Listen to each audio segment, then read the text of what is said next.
Good morning, good afternoon, good evening, everybody. Welcome to another Miss Energy's Fireside Chat.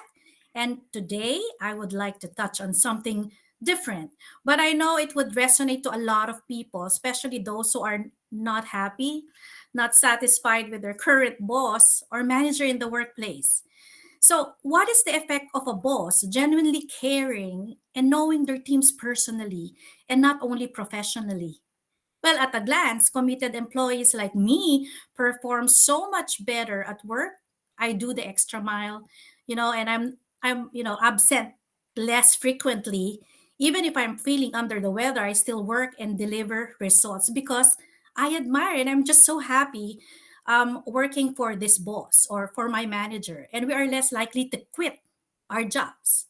So, to those who know me, I've been married to Oracle NetSuite for a decade, and it was just so hard for me to leave the company. My people, my best friends, and the product. But leaving NetSuite 2017 proved to be a great decision because I would never have the honor of reporting and knowing an extraordinary person, the director of Asia Pacific Software Sales during that time, a very compassionate friend, amazing communicator, and a Mr. Energy. I'm proud to stand side by side winning software partnerships with him and customers while we're flying around the exciting Southeast Asia region.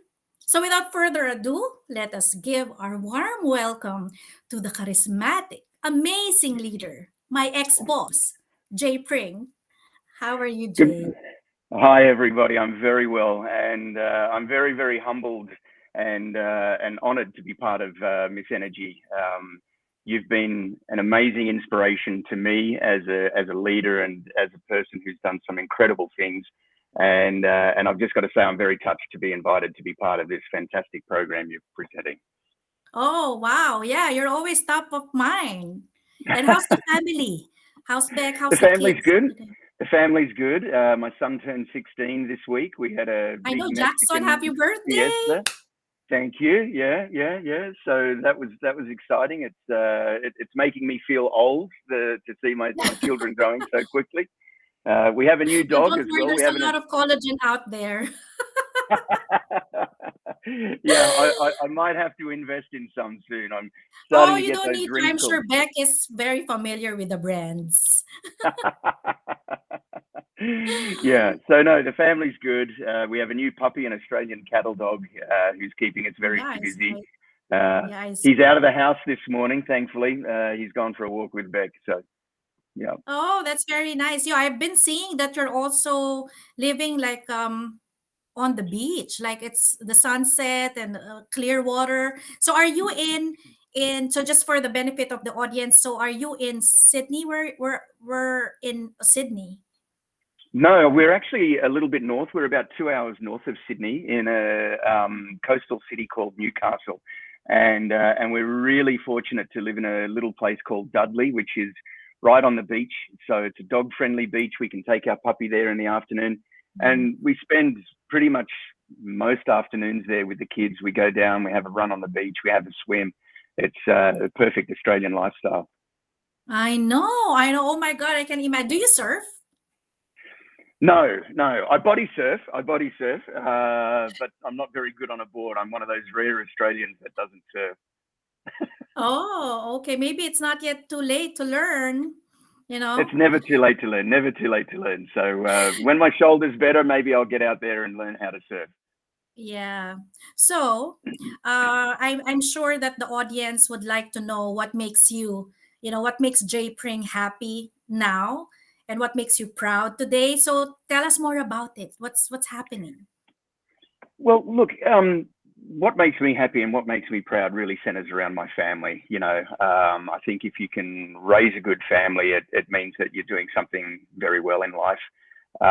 And then when we relate that to career, I think the thing that I've taken most satisfaction out of in my career, and you're a testament to this, is when you're able to identify people who have a natural drive, a natural energy, and an incredible skill set, and you can present them with opportunities to grow as professionals, but also personally.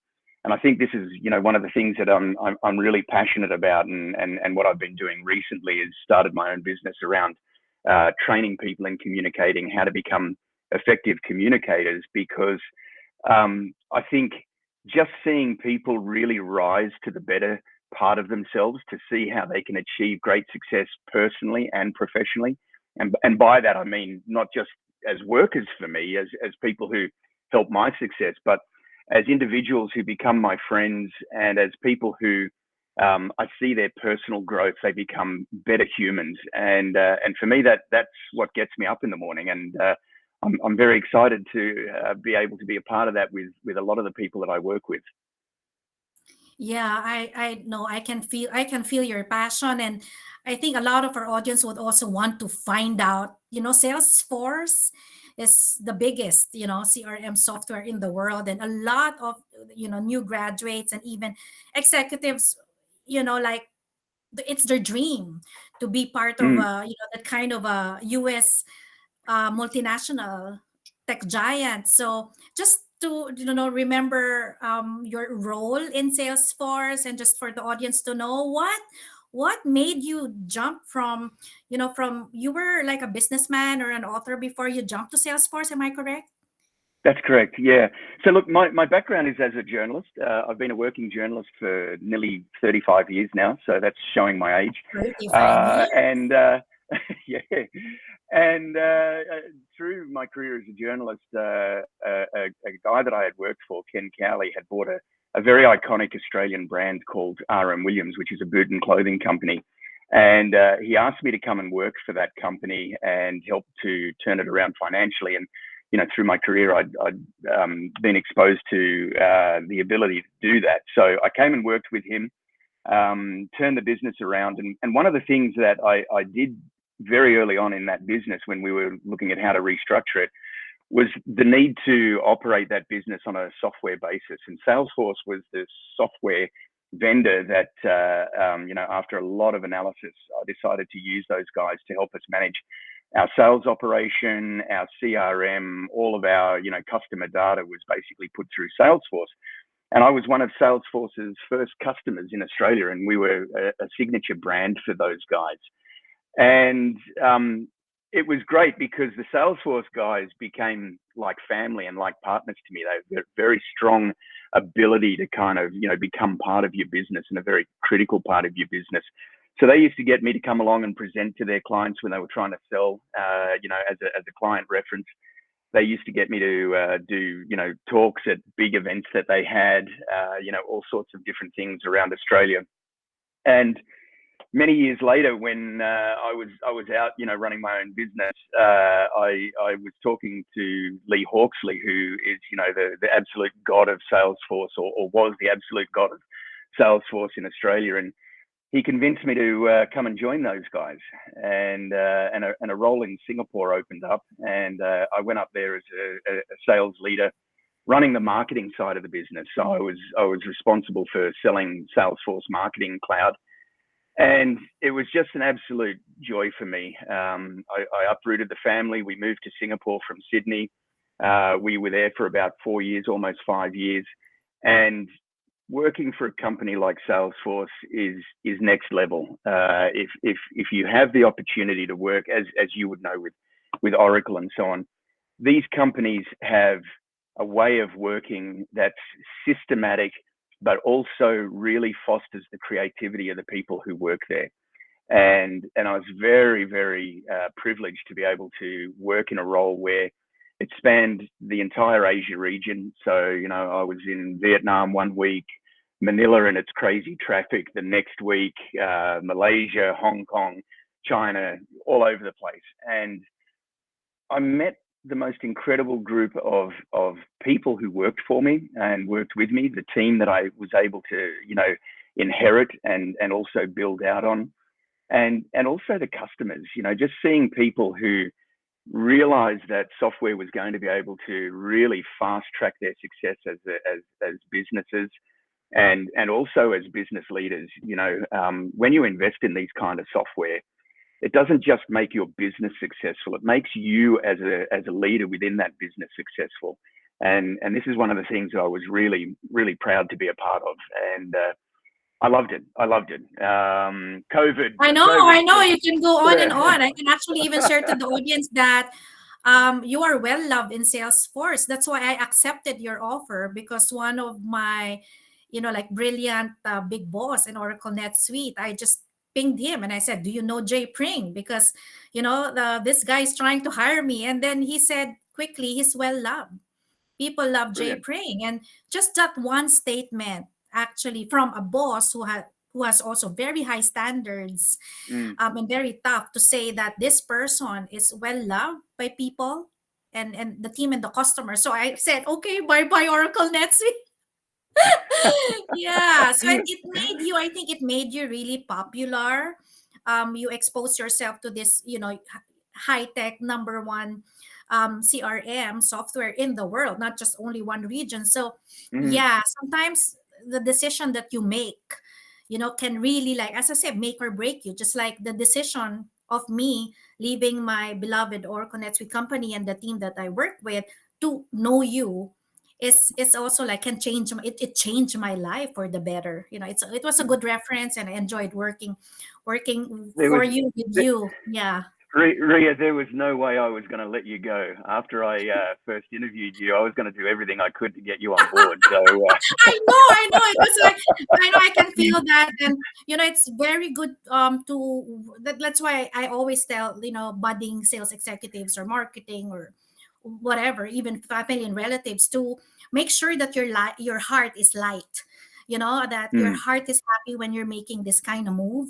But if your heart is just giving you some little negativity, then probably it's not really worth it. But with us, since day one until my mama passed away, until now that I'm married finally, in the US, this is something that I'm so proud of too. The relationship that we have started from day one until yeah, today has been so solid, amazing. So it it's yeah, been so a I think it's been an incredible journey, Ria. And honestly, from from the moment I think I first met you, and as I just said, I knew that I needed to have you on board. It's one of the things when you're in a leadership position is you're inundated with candidates, and believe me, when you're working for a company like Salesforce, there's just so many people who want to work there, and being able to sift through the candidates can become very, very difficult because everybody has great skills, everybody has a great talent and a great drive that they're bringing to these kinds of roles when they're trying to land them, and at the end of the day, you really do have to go on your gut. You have to go on what your energy is telling you. And I love that you've branded yourself Miss Energy because I think it's the energy that actually attracts people to yourself as a leader, but also brings great people who are like-minded into your sphere. And if there's one thing that I would attribute my success to, as much as it relies on my own talent, my own skills, and my own drive, it incredibly relies on the people who are in my team.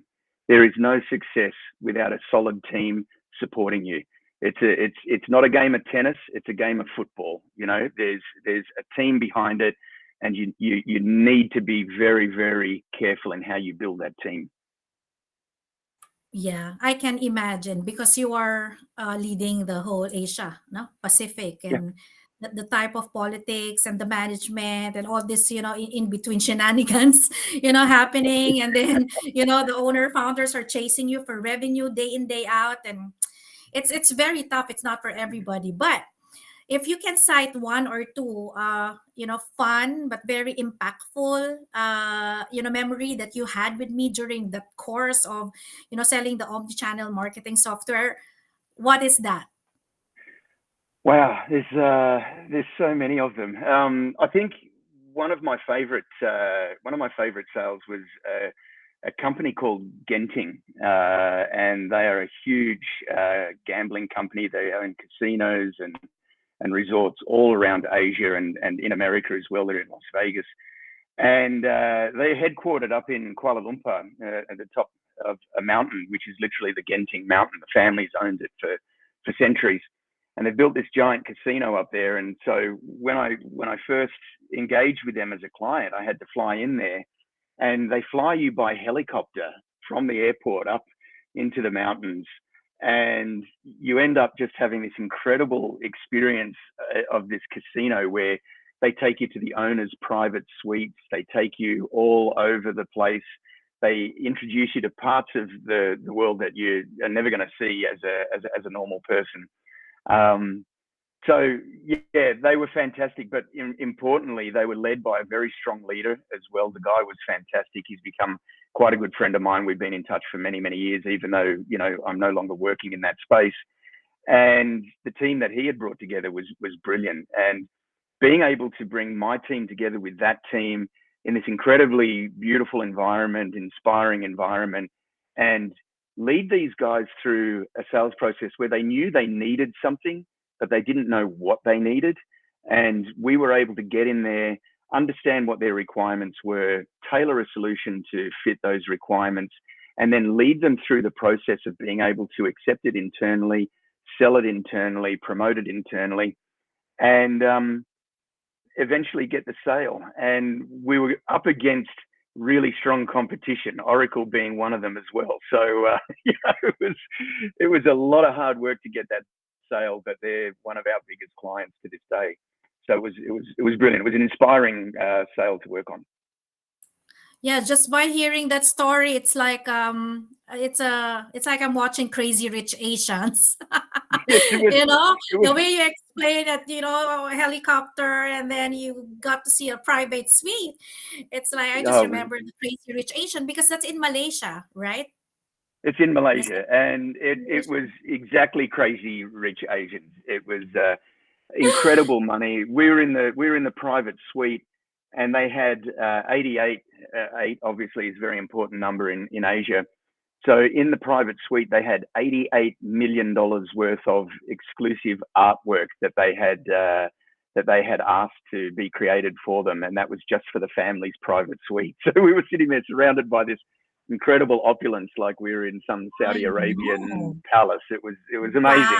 You know, for a bloke from All, Sydney all who, you know, Versace around you, and even the spoon probably are all like Versace. And oh, everything was gold and crystal and diamonds, and you know, wow. the bottles of wine were, you know, $20,000 plus bottles of wine, Oh, I and I'm a love beer drinker. it.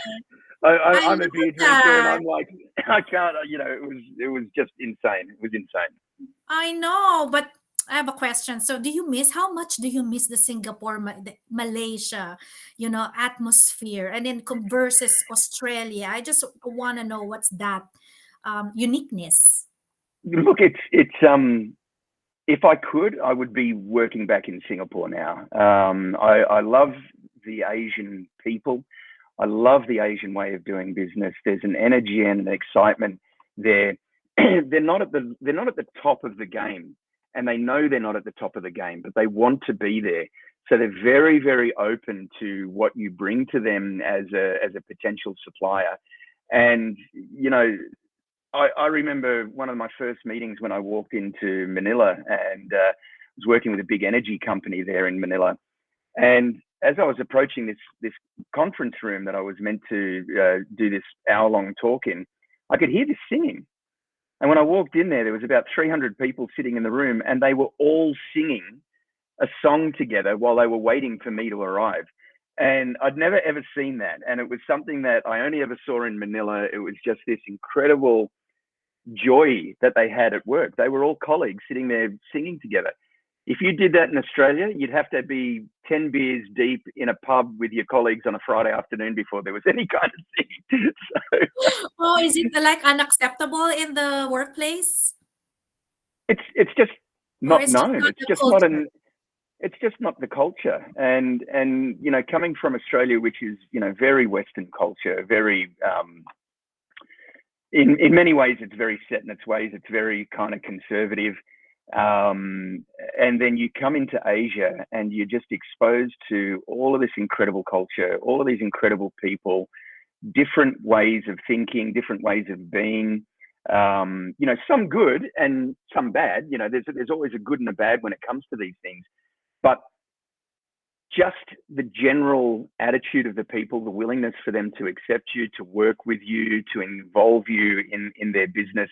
I just found that Asia is in my view a world leader when it comes to that. The people are extraordinary, and I will Wow. work there again one day. I'm running my own thing from Australia at the moment, thanks to COVID kind of giving me a little bit of a kick in a different career direction. But Yeah. yeah, if I get the chance, I'll certainly work in Asia again. Yeah, and just to add to your note, I don't think Asians will sing just for a regular person. It is because Jay Pring. I've been there. I'm an Asian, right? I'm a Filipina, and the way we respond to people too depends on what you give us back, right? So Mm, your energy and your spirit definitely will orchestrate. Probably, upon your arrival, get 20 butlers, give you grapes and oranges and and the flowers of Pagita, the national flower, and just give you a good time because you're a celebrity. Oh my God, your heart, you're a wonderful person. You're just amazing, actually. So yeah, you thank you, deserve another big break, and in thank you. Asia and around the world. Now you mentioned COVID, so I know that you've been part of all the trials, being in the corporate management, being in all these multinationals, and even until today here in the US, layoffs, inflation, recessions happening left and right. And, Yeah. computation is just real, to workers like us. So tell us how you really navigate, how you pivot from that COVID trial. Well, it was really interesting for me, and it was also really confronting because my career trajectory was very clear, it was very set. COVID came along. My family were in Australia at the time on a visit, and I was in Singapore. And excuse me, the world began to shut down, and I realised that I might be stuck in Singapore with my family in Australia. So I jumped on a plane, and interestingly, I didn't know it at the time, but I was on a plane at 2 o'clock in the morning, and at 6 o'clock in the morning, they shut Changi Airport and it didn't reopen for another year.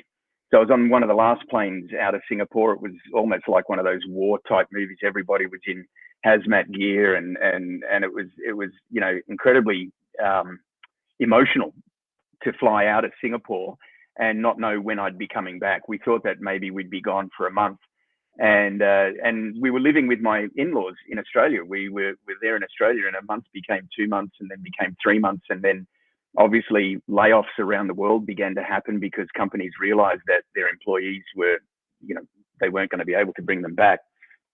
So I found myself in that position where suddenly I didn't have a job. My team in Asia was gone. Salesforce was contracting as much as it could to try and, protect its revenue base, and I found myself unemployed. And with all the success and with all the skills that I'd sort of had over the years, suddenly I none of that mattered anymore. And a very good friend of mine, John Ramplin, owns a pub here in Newcastle. And he rang me one day and he said, "Listen, I'm sick of seeing you in your basement looking miserable." He said, "Come and work for me in the pub. I'll teach you how to sell beer." I said, "Well, that can't be a hard sale in Australia." So I went and worked with him in a pub. He taught me how to pour a beer. And within a couple of months, he basically had me running the pub. A few months after that, one of the biggest hotel chains in Australia got me to manage their largest venue, is the Shoal Bay Country Club, which is a massive venue. We had about 600 staff, about 4,000 or 5,000 patrons every day. It was a huge venue. And almost by accident, I found myself suddenly being a licensee and a publican. And as much as I love to drink a beer because I'm Australian, working in that environment was incredibly confronting for me. I was on, a quarter of the pay that I had been on previously. I had no ability to earn extra money because, you're on a set income at that point. I was working with people who had none of the skills that I was used to fostering and developing and working with. But I found myself, with everything, I try to throw myself into it with passion and with a drive, and I became quite successful doing that. But my passion has always been in communication and working in pubs, trying to communicate with drunks and get security guards to throw violent, patrons out and all of these sorts of things is a very different level of communication I found myself suddenly working with. So I determined that I was going to get back to my own thing. But I also realized that, at 54, regardless of, what background you may have and the skills that you may have, many companies can get very similar people at half the price, younger guys. And I was suddenly competing in a game that I was the older guy in that competition, and I'd never been in that position before. So I've determined to set up my own business, and I've been focused on that for the last 12 months, setting up a media company which is based around helping people, brands, and individuals become better communicators, become the highest version of themselves, so that they can really supercharge their career. And I guess this is where there's such beautiful synergy in what you're doing, from driving people to become better versions of themselves as salespeople and sales leaders. I'm doing similar thing, not only in sales but also individually. How do you own a room when you walk into a party and you're that guy that everybody goes, wow, that's the guy I want to go over and talk to. So that's what I'm doing at the moment. Yeah, actually, that's so you. There's no other probably role or work or title, whatever you call it, business. That's just so you, because I was a testament. I saw you own a room, Mm, and not only our business partners, even our staff, and even including me, when I know that you're coming to Philippines, or I'm not alone in Singapore, or I'm not alone in the state, that my boss Jay Pring is coming, there will always be some light that's like, okay, Jay Pring got your back. You have been a wonderful friend, boss. And that's what I'm telling a lot of people, that there are personalities wherein, if let's say Jay's in the room, or Jay's in the email, and the customer, or some very tough situation, I just mm, know that I am taken care of. Even if we're not talking to each other, I have not really reported to you what happened during that contract, or customer. I know that yeah, you got my back. yeah. So yeah, I know I I know think you. I think that's a critical part of being a boss or a leader, is you've got to have your back of your staff. And I've been in situations where my own bosses haven't had my back, and this has happened to me on a number of occasions. There's a miscommunication, there's a problem in a sales methodology, or something's gone wrong. The client complains, and then the boss is automatically, apologizing to the client, ripping into me, or ripping into, one of my team, because they didn't do what the client was expecting. And I come from a very different way of thinking about things. I like to have empathy for the team that work with me, and also for the client. And I think if you can take the time to listen and to really understand what the issue is that we're facing, you then can come away with a solution that has a good outcome for both the client and for the team that's working, very hard. Because sales is a really crappy job, right? Let's be honest. Hang on, Yeah, guys, that's I've what I'm just lost. telling. That's what I'm Oh, telling everybody. It's the hardest. It's like you're running your own business. You invest your money, your time, your efforts, and still not getting that commission, because you really have to drive a lot, mobilize people and customers to execute day in, day out. Yeah. it is, and you really are. You're quite right. A salesperson is running their own business. They're having to bring together, teams from all over the place, production teams, creative teams, all sorts of different things. And it's a lonely job when it's going wrong. When it's hard, it's really hard. And nobody likes being sold to. Generally, nobody likes being sold to. They see it as an imposition. They know they need something. They're always got their kind of wariness up. They're always a little bit concerned that you're trying to rip them off, or you're trying to make money out of them. And I always just took the attitude of going in and going, I am trying to make money out of you. That's my job. That's our business. But in return, we're giving you something that's critical to your business success.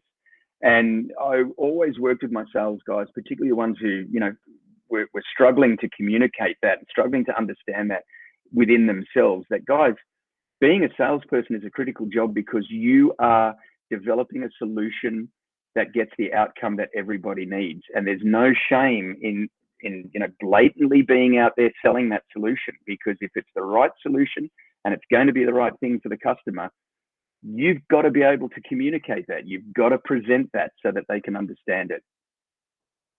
Yeah, exactly. We are aligned that there is no shame in helping. That's why selling is helping, it's influencing, it's relieving It is. stress from people. So, oh my God, Jay, we can go on and on, the same objectives, the same heart, the authenticity.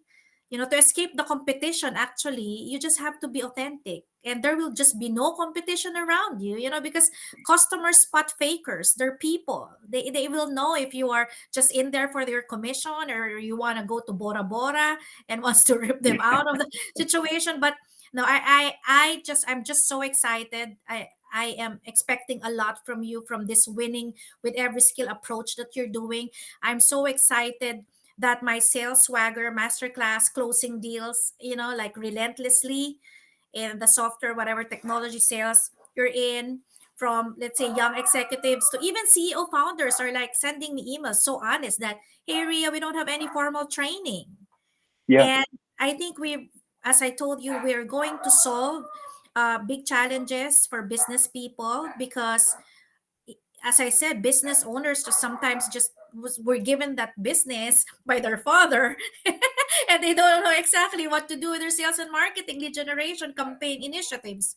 So I'm very that's excited. I think our audience will look forward for us to somehow try to merge the sales swagger masterclass and your own communication for 101 to be able to convince you know people yeah.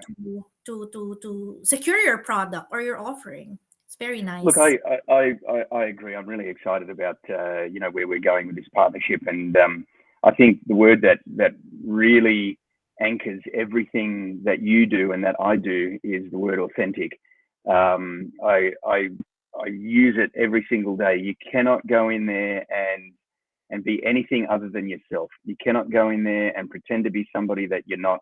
And I've done that before. I've done that because I was told this is the way that you should go in and present, and they're always the times that I've lost.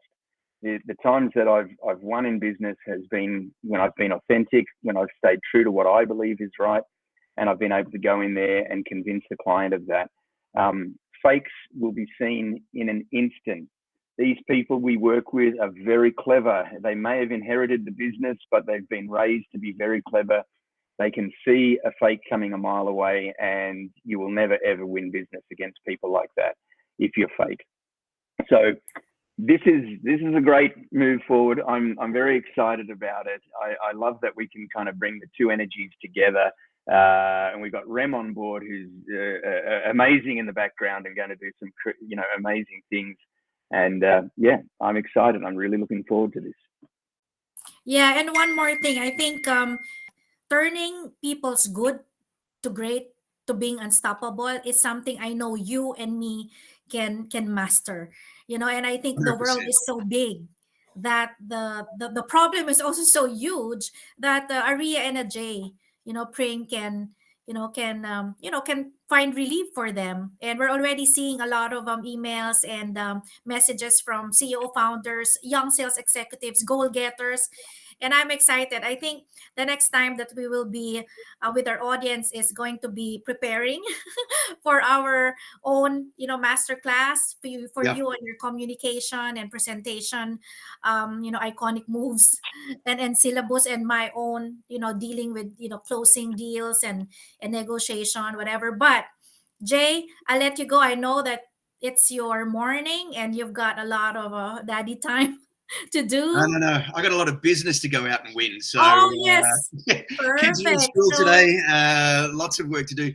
Ria, it's been, as always, an absolute pleasure to catch up with you again. I'm very excited about what we're going to go out there and do. I know that what we're bringing to people spans all organisations, whether you're a large organisation, a small organisation, or even an individual. Um, yeah, this is something that people are going to love, and more importantly, they're going to get incredible value out of. Just being aligned with somebody like you is going to be incredible value to anyone. So let's bring it together. Let's go out there and let's win some, fantastic results for people. definitely. Let's rock and roll. Thank you so much, Jay, and say hello to the family. Ram, thank you so much, and we're good. We're good. See you guys.